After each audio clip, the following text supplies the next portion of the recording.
नाव सांगा मावशी तुमचं. नंदा पवार, कुठं खोपडी खुर्द. कुठून आले? खोपडी. खोपडी.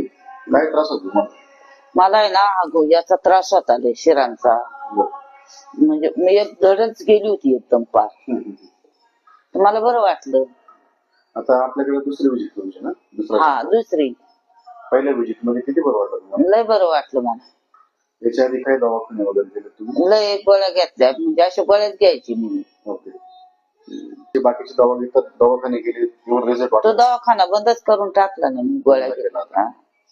आपल्याकडे किती रिझल्ट वाटत होता पहिल्यापेक्षा? एकदम भारी. चालायमध्ये एकदम चालायमध्ये फरक वाटला मला. चांगला फरक पडला ना? हा. गुडघे वळत नव्हते, गुडघे वळायला लागले. ओके. सगळं काय. किती दिवसापासून त्रास होतो तुम्हाला? हा मला जवळजवळ 8-9 वर्षापासून त्रास होता. ओके. 8-9 वर्षापासून मग मी गोळ्याच खायची. गोळ्या खाल्ल्या का 2 दिवस बरं लागायचं. ओके. परत गोळी खायची. पण मग इकडे आल्यापासून मला बरं वाटलं.